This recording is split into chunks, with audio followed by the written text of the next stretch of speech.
lights burn bright. You're blinded now, can't see the fight. Smoke and mirrors, they lead the way.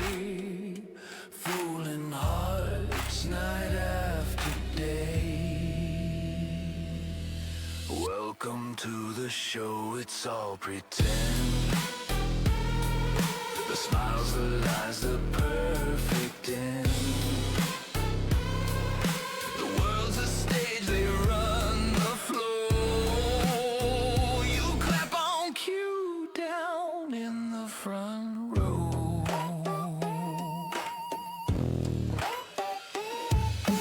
Painted faces, mass of stone. A hollow laugh. You woke up today believing something very important. Not something anyone ever said out loud to you, but something you've absorbed your entire life. Especially in America. You believe that you're free. You believe your opinions are your own, and that the music you like and the news that you consume and the politics that we all argue about, that they came from you, right? But freedom isn't about choosing. Freedom is about who decides the choices. Because here's the truth that no system wants you to think about. Can I limit your options? I don't need to control your behavior if I can do that. I don't need force. I don't need violence. I don't even need censorship. I just need to design the menu that you're going to choose from. So tonight we're breaking down the illusion of choice and how it was built and who perfected it and why the most powerful systems in history stopped using chains and started using preferences. Welcome to episode 26 of Breaking the System, the illusion of choice. So what is choice really? Let's start with that simple question that sounds obvious, but really it isn't. Most people think a choice exists somewhere or whenever there are multiple options, but that's not true. A choice only exists when all options are real, independent, and lead to different outcomes. Because if every road you take leads you to the same place, you're not choosing, you're obviously being guided, right? So let's talk about Rome. The Romans understood this better than almost anyone. Rome did not collapse because people rebelled. Rome collapsed after people stopped caring. And the bread and circuses wasn't an insult, it was a policy. The policy was free grain and endless games and constant spectacle. Sound familiar? Right? Sound like TV? Okay. The Roman citizens could complain about taxes, governors, corruptions, as long as they were fed and entertained, right? If you're just complaining, who cares? Also sound familiar? Exactly. So as long as you are fed and as long as you are entertained, you can complain all you want, but are you really doing anything? Okay? That's the first question. Remember the other day we talked about Plato's cave, and Plato warned us 2,400 years ago that the prisoners in the cave weren't chained because they resisted. They were chained because they didn't know there was anything else. They argued passionately about the shadows, never realizing that the fire was behind them, and the fire was the one that was casting those shadows. And that's not ignorance, that's managed reality. Who is managing your reality, and what reality are you given? Okay. So let's jump forward to the 20th century. We have mass democracy created a problem for power. And when everyone gets a voice, they're going to ask, like, how do you keep the order? Okay. Okay. So in comes this guy called Edward Bernays. And so when we deep dive on Edward, he wasn't a villain. Some would say he's possibly worse because he believed that he himself was necessary. Bernays believed that the average person was irrational and emotional and dangerous, and especially in large numbers, and that democracy would collapse unless elites guided public opinion. It's like the complete opposite of what democracy is supposed to be about, right? And he called it engineering consent. And the idea was not to force people to think, but shaping the environment so they arrive at the desired conclusion all on their own accord. Okay? Let's talk about the torches of freedom. We've also talked about the tobacco companies, right? Well, when these tobacco companies wanted women smokers, what did Bernays do? He didn't advertise cigarettes, he reframed them. Smoking became an idea of rebellion, independence, feminism. And in doing it that way, women didn't feel manipulated in any way, shape, or form. Instead, they felt empowered. And that's the genius part of it, right? The most effective control doesn't feel like control. It feels like what? Self-expression. I'm free to express these things. Okay? And this was the moment that power evolved. It's what they call the bigger shift. And when we look at past history, kings ruled bodies and priests ruled souls, but modern systems, they ruled perception.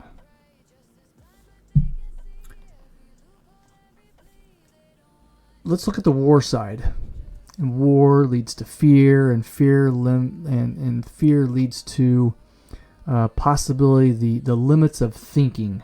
Okay, so World War I terrified American leadership, and not because of Germany, but because the populace of Americans did not want to go to war.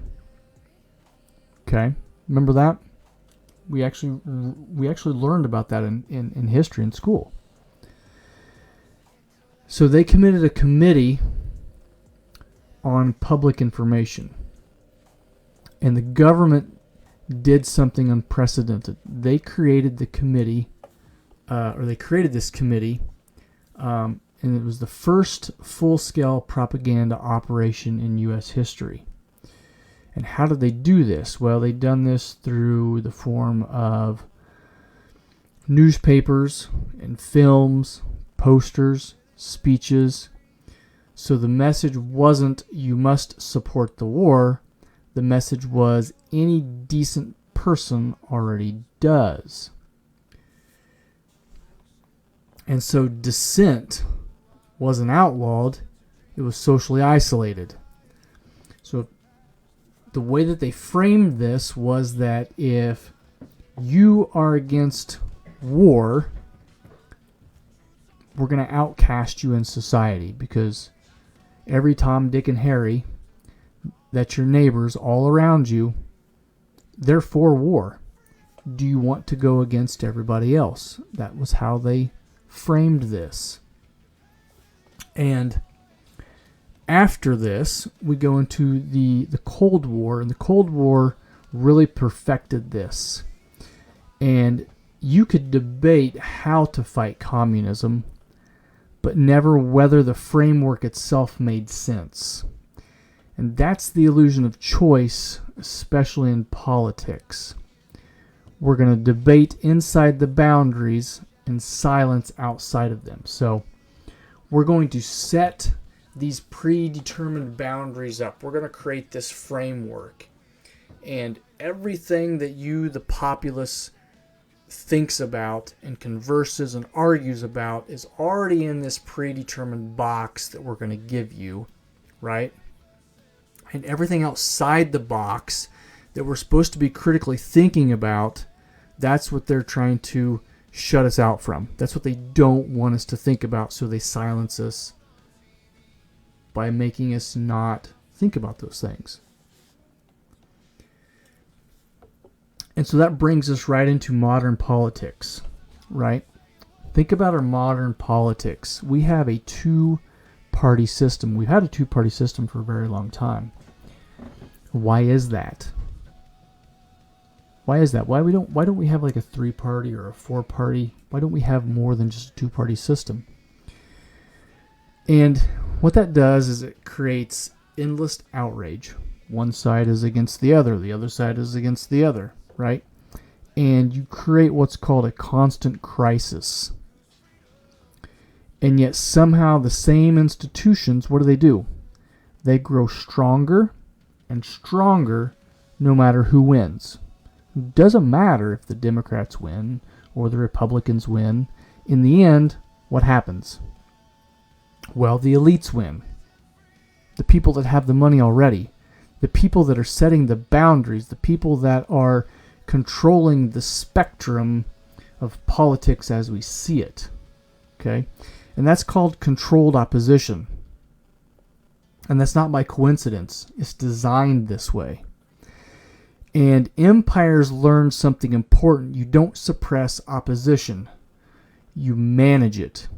You give people two sides to fight over. And they'll never notice the structure that's above them. So Rome had factions. Britain had parties. Every stable empire does. And as long as both sides protect the system itself, nothing really fundamentally changes, right? If we don't start thinking outside this two-party box, in that if you're an American and you're in politics, you have to either be A, a Republican, or B, a Democrat. That's the box they put us in, okay? And as long as we believe that that's the only options that we have, nothing will fundamentally change. And it doesn't matter if you're voting for a Clinton or a Bush or an Obama or a Trump or whoever, okay? It is what it is. And that brings us to what I would call the final form of algorithms. Today's control doesn't come from speeches or laws, it comes from basic math. AI. Algorithms and AI don't care about truth. What do they care about? We've also talked about this one in past episodes. AI and algorithms only care about engagement. How engaged are you? By me feeding you something, right? Keeps you engaged. For how long, right? And nothing engages us, the human, better than what? Fear, outrage, identity, okay? And of course, everyone is going to be fearful of something different than another person. Everyone is going to be outraged of something different than another person. And everyone is going to identify just a little bit different than everyone else. Okay? So your feed isn't neutral, it's responsive. It's responsive to you. It watches what makes you stop scrolling, and it gives you more of that exact same thing. It does. What's in your Facebook feed right now? What's in your Instagram feed? What is in any of the other algorithms that you are using called social media? Right? What are you clicking on? Because you're going to get more of that. Right? Just like if I'm looking up, I don't know. I was looking up. They had a really cool thing that popped up on my screen a while ago when I was just kind of sifting through fake book, and just to see what all the fake bookers were out there doing. It was on like this really cool $2 bill. Really neat, cool $2 bill. It had really intricate colors and designs on one side of like the American flag and the bison and stuff. And then it was just a typical green $2 bill on the back. But after looking at that for 20, 30 seconds, then I started getting other things in my feed about coins. Oh, you might be interested in this coin, or you might be interested in that coin, okay? My feed is responsive to what I click on and how long I stay engaged on that material.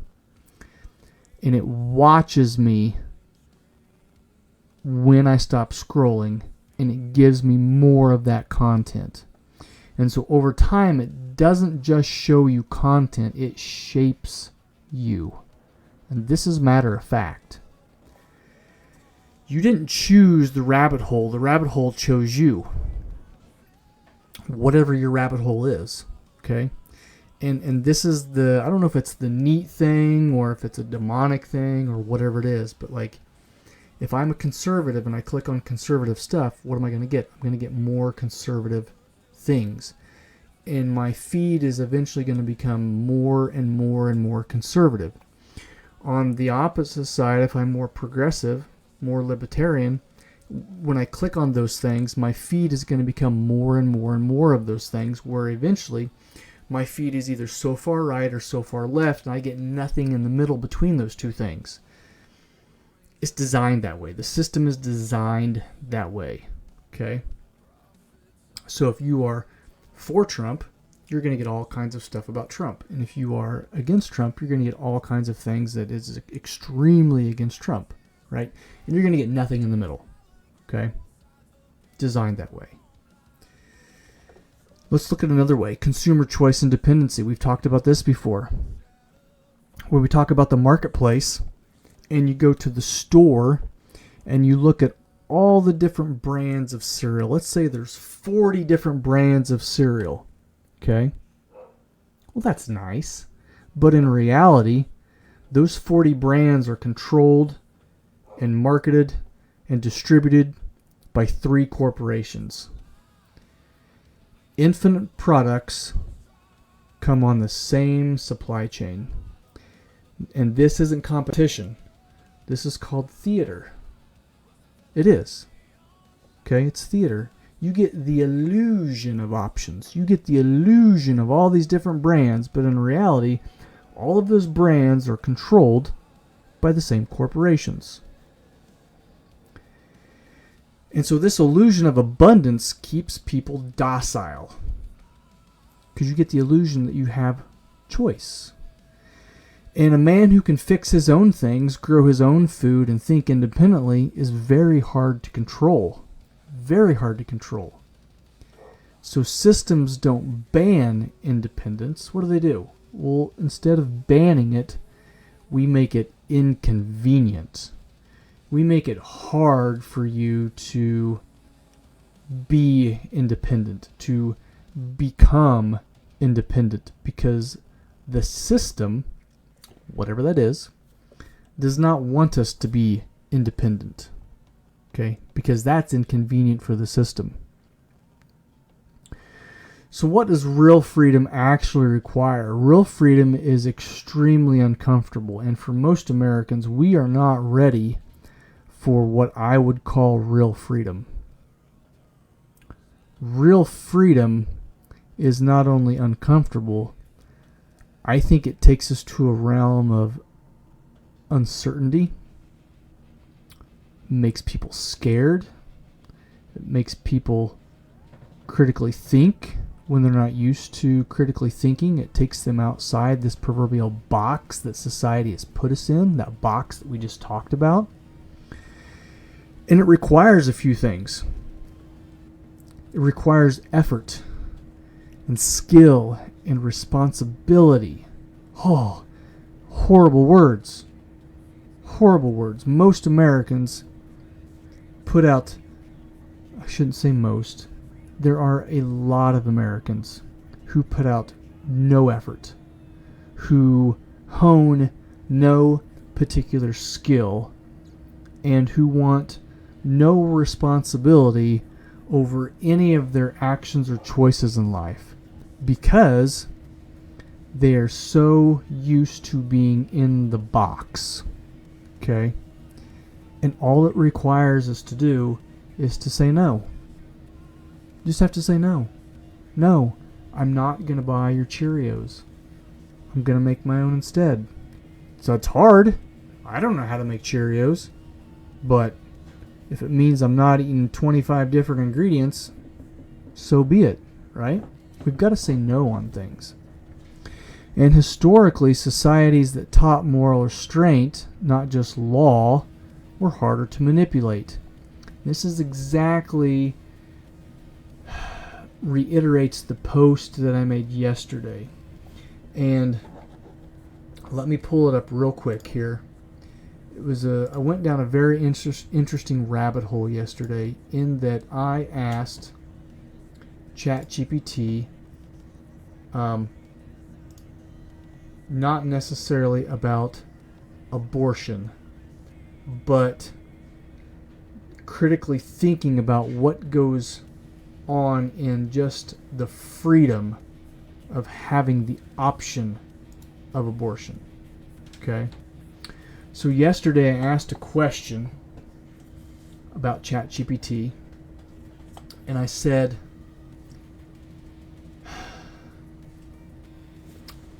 trying to find it here. ChatGPT said, so to critically think about life, and this is exactly what I was looking for, you're putting your finger on a real philosophical fault line, not just a slogan or debate, but a moral drift question. And so the concern is coherent, but it isn't automatically true unless certain assumptions are accepted. What is true that expansive freedom without clear moral boundaries can create moral confusion. Whether that confusion amounts to no morality left depends on how a society defines life, personhood, and responsibility. Okay? And I think that applies to all of our freedoms. How far are you willing to take the freedom of speech? Because you're either truly free to say whatever you want whenever you want, or you're not. There isn't any real middle ground. Okay? And in that freedom of speech, how far do I want to take that? And here is the example that I presented to my students the other day. You as students, and I don't agree with this at all. I don't agree that kids should be able to walk down the hall and do this. But if you're a student walking down the hall and you are cussing, because students do that, where is the moral obligation to be a better student? You have the freedom to do those things, but is it right to do those things? And we can apply that philosophy to almost every right that we're given by the Constitution. How far am I willing to take my freedoms? And I do think that true unequivocal freedom creates chaos, because there's no laws, there's no boundaries, there's no morality in true freedom. Okay? And that's not being biblical, it's not trying to be preachy by any means. Because morality is internal. Because what you think is moral and what I think is moral is subjective. And that's where I think it's hard, because a lot of people we don't meet in the middle anymore, like we've talked about. There's no moral middle ground on what is right and what is wrong morally within the United States. And so if we could take a step back and be more moral, then we wouldn't need to have so many laws to enforce, right? I wouldn't need to make a law, and this is a true law, I wouldn't need to make a law to make it illegal to ride a horse backwards on a Sunday while eating ice cream, because that is a law. It's illegal to do that. I forget what town it's in. Mary Flack, one of the teachers that I served under when I was a paraprofessional, she had this really cool book of, like, it was called like Stupid Laws or something, or laws that are still laws today that should be outlawed. But this is one of those laws that was read in the book, was that it's illegal to ride a horse on a Sunday while eating ice cream. That's pretty stupid, right? But it's still a law. And that law has to be enforced because there's no morality. So the system doesn't hate you, and the system doesn't fear you, and it doesn't need you awake. Most people aren't awake, right? That's the problem. Most people just are going through the motions. They're clicking the feed. They go to work in their 9 to 5. They come home, and they do the same thing over and over and over, and they don't question anything. They just go through life on the railroad tracks. Because a distracted population is predictable. A divided population is manageable. And a dependent population is extremely profitable. And the illusion of choice is the cleanest cage ever built. And that's the cage that you're in. And the bars aren't steel, they're preferences. What would you like for supper? A, B, or C? You get to choose what you eat, but I made the preferences. I told you what was going to be on the table before you ever chose. And the choices that you have were already predetermined by me. That is exactly the type of system that we currently have. Everything that you do is already predetermined. It is. The choices are already made. You just have to choose, am I choosing A, B, or C? Am I choosing to be a Democrat? Am I choosing to be a Republican? Am I choosing to go along, or am I choosing not to go along? Right? Those are the choices that you have. It's already predetermined. Those are the preferences that you get. So this is where it leaves you. In this episode, we establish your intellectual backbone, in that, what is your backbone? How far, how many preferences are you willing to take before you start thinking outside the box, outside your cage that you're in, right? We've got to start thinking outside the proverbial box. We've got to start critically thinking of not even just the choices that we're presented with, but why aren't we presented with other choices? Why are we only presented with A, B, and C, and we're not presented with D over here, which would be much better than any of the ones that were already given? Okay? So, just like always, I ask you to critically think. I ask you to observe, be part of your surroundings. Don't just ride the rails of life. You know, sometimes take that detour. Take the option that's not presented in front of you and break free of your proverbial cage that you're in. Okay? Walk towards the light. Don't stay in the cave. Don't be watching the shadows the rest of your life. And with that, this is Breaking the System. Have a good day, and thank you.